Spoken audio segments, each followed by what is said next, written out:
తుఫాను వస్తే జనం చచ్చిపోవాలా? తుఫానులతో వ్యవస్థలు నిర్వీర్యం కావాలా? సాంకేతిక విజ్ఞానాన్ని ఎందుకు వాడకూడదు? ముందస్తు చర్యలతో తుఫాను తీవ్రతను పూర్తిగా తగ్గించలేమా? హుదూద్ తుఫాన్ సమయంలో ఏపీ ప్రభుత్వం అద్భుతాలు చేయలేదా? సీఎం చంద్రబాబు అహర్నిశలు కష్టపడి వ్యవస్థలన్నిటినీ గాడిలో పెట్టలేదా? ఇప్పుడు జరిగింది కూడా అదే కదా. తుఫానును సమర్థంగా ఎదుర్కొన్నాం కదా.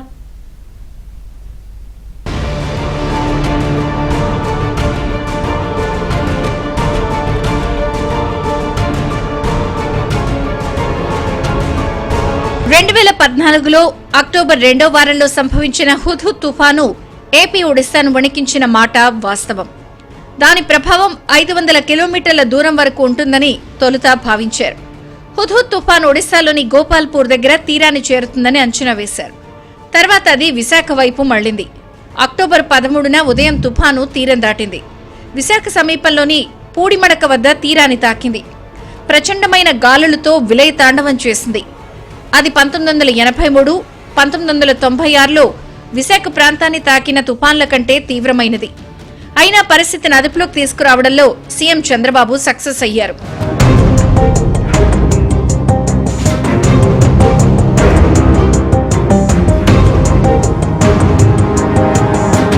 వాస్తవానికి ప్రతి తీవ్ర సమస్యకు ఓ సాంకేతిక పరిష్కారం ఉంటుందని ఆలోచిస్తే విపత్తులను నివారించడానికి కూడా సైన్స్, టెక్నాలజీతో పరిష్కారం చూపే అవకాశం ఉంటుందని సీఎం చంద్రబాబు పదే పదే చెబుతారు. తుఫాను, కరువు, వరదలు సంభవించినప్పుడు సంప్రదాయ పరిష్కారాల కంటే వాటికి సాంకేతికత జోడిస్తే ఫలితం బాగుంటుందని చంద్రబాబు అంటూ ఉంటారు. దానితో భాగంగానే గతంలో అనేక విపత్తులు వచ్చినప్పుడు తీసుకున్న చర్యలు తాజా విపత్తులను ఎదుర్కోవడంలో ప్రభుత్వానికి మార్గదర్శకంగా నిలుస్తున్నాయి. గతంలో విశాఖపై హుద్హుద్ విరుచుకుపడినప్పుడు జరిగిన విధ్వంసం చూసిన వారు ఎవరైనా విశాఖ తిరిగి కోలుకోవడానికి నెలలు పడుతుందని భావించారు. అయితే సీఎం చంద్రబాబు ముందు చూపుతో తీసుకున్న చర్యలు, సన్నద్ధత, సాంకేతికత వినియోగంతో తుఫాను తర్వాత వారం రోజుల్లోనే రోడ్లు, విద్యుత్ లైన్లను పునరుద్ధరించగలిగారు. ఇదిలా ఉంటే తాజాగా మొంతా తుఫాను ఎదుర్కొనేందుకు తీర ప్రాంత ప్రజలకు ఎప్పటికప్పుడు సమాచారం అందించేందుకు ఈసారి real time awareness alert broadcasting system ను ఏపీ ప్రభుత్వం రంగంలోకి దించింది. ఏపీ తీరానికి తుఫాన్లు కొత్త కాదు. తుఫాన్లు వచ్చిన ప్రతిసారి పంట, ఆస్తి, ప్రాణ నష్టాలు సర్వసాధారణం అనే భావనుండేది. తుఫానుకు ఎవరు ఎదురెడతారని పాలకులు అనుకునేవారు. తుఫానొచ్చి వెళ్లాక నష్ట నివారణ పనులు ప్రభుత్వాలు చూసేవి. నాడెలాంటి ముందస్తు చర్యలు సరిగా తీసుకోకపోవడంతో నష్టం అంచనాలకు అందేది కాదు. అటు సాయం కూడా అంతంత మాత్రంగానే ఉండేది. అటువంటి ధోరణిలో చంద్రబాబు మార్పులు తీసుకొచ్చారు. తుఫాన్ల వల్ల నష్టం జరిగాక సహాయక చర్యలు చేపట్టడం కాకుండా ముందు నుండే సన్నద్ధంగా ఉండేలా చర్యలు చేపట్టారు. తుఫాన్ వస్తుందని పక్కా సమాచారం తెలిసిన క్షణం నుంచి నిరంతరం మానిటర్ చేయడం మొదలుపెట్టారు.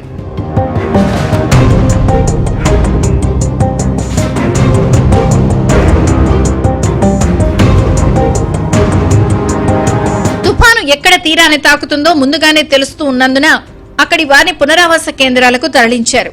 నిత్యావసరాలు అందించారు. పశువులను ముందుగానే సురక్షిత ప్రదేశాలకు తీసుకెళ్లేలా చేశారు. ఆయా ప్రాంతాల్లో ముందుగానే అధికార యంత్రాంగాన్ని మోహరించారు. దాంతో హుద్హుద్ తుఫాను తీరం దాటి వర్షం తగ్గిన వెంటనే సహాయ చర్యలు మొదలయ్యాయి. అటు విద్యుత్ పునరుద్ధరణ, రోడ్ల మరమ్మత్తు చర్యలు స్పీడ్ అందుకున్నాయి. ఎక్కడైనా అధికారులు నిర్లక్ష్యం వహించినా ప్లాన్ బి అమలైంది. దెబ్బతిన్న రోడ్లు, కరెంట్ పోల్స్ విషయం జీపీఎస్ యాప్ ద్వారా ప్రజలు అప్లోడ్ చేసేవారు.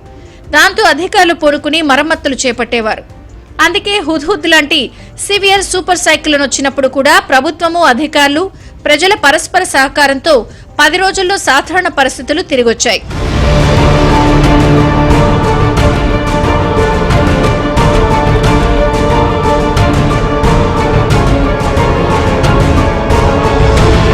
తిత్లీ, హుద్హుద్ తుఫాన్లు సంభవించినప్పుడు జనానికి హెచ్చరికలు పంపేందుకు రాష్ట్ర ప్రభుత్వం సమాచార వ్యవస్థను ఉపయోగించుకుంది.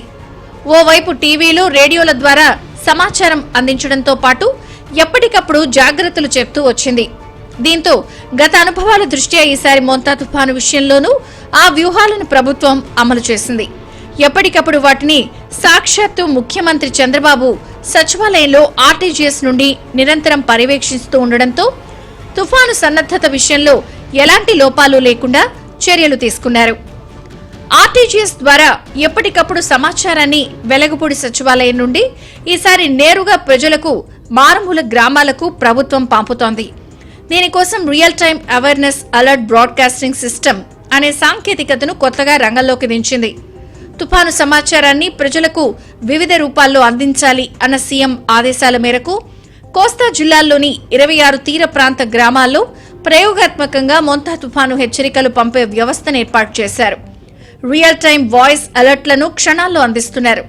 విద్యుత్ అంతరాయం జరిగిన 360 డిగ్రీల్లో హార్న్, స్పీకర్ వ్యవస్థతో 1 కిలోమీటర్ పరిధిలో కూడా స్పష్టమైన హెచ్చరికలు వినిపించేలా చర్యలు తీసుకున్నారు.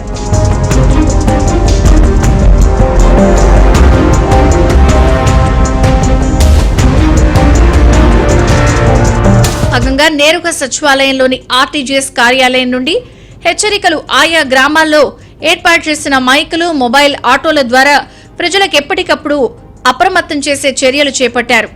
కరెంట్ లేనప్పటికీ సమాచార వ్యవస్థ తెగిపోకుండా ప్రజలు ఎప్పటికప్పుడు అలర్ట్ చేసే సాంకేతికతను ఉపయోగించారు. మైక్ అనౌన్స్ కేంద్రాల వద్ద జనరేటర్లు పెట్టడంతో పాటు ఆటోలు మైకులు పెట్టి అనౌన్స్మెంట్ చేయడం వల్ల నేరుగా ఐఎండీ, విపత్తు నివారణ శాఖ, భారత వాతావరణ శాఖ ఇచ్చిన హెచ్చరికల సందేశాలు ప్రజల చెవిన రియల్ టైమ్ లో పడినట్టు అయ్యింది. వాట్సాప్ ద్వారా అలర్ట్లు పంపిస్తున్నాం, నాకు కూడా వచ్చిన అలర్ట్లు SMS ద్వారా పంపిస్తున్నాం, వాయిస్ ద్వారా పంపిస్తున్నాం. నిన్న ప్రతి గ్రామంలో కూడా టమ్ వేయాలి, ప్రజలకి అవగాహన తీసుకురావాలని చేసాం. దాని తర్వాత ఫీడ్బ్యాక్ తీసుకున్నాం, జరిగిందా జరగలేదని. సో అట్లా ప్రోయాక్టివ్గా ఆర్టీజీఎస్ ఆ ఫీడ్బ్యాక్ కూడా కలెక్ట్ చేస్తాం.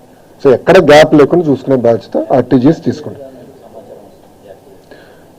99% ఎక్యురేట్గా కోర్స్ ఎట్టు వెళ్తుంది, సైక్లోను ఎక్కడ ఇంపాక్ట్ రాబోతుంది, ఎంత మూవ్మెంట్ అవుతుంది, స్పీడ్ ఎంత వస్తుంది, చాలా రియల్ టైం ఎవ్రీ 2 hours మాకు డేటా అప్డేట్ అవుతుంది. సో అవేర్ డాష్ బోర్డ్, అది పబ్లిక్ డాష్ బోర్డ్, అది అక్కడ మేము మానిటర్ చేస్తున్నాం. తుఫాను కారణంగా విద్యుత్కు అంతరాయం ఏర్పడటంతో పాటు కమ్యూనికేషన్ వ్యవస్థ దెబ్బతినడం ప్రతిసారి జరుగుతోంది.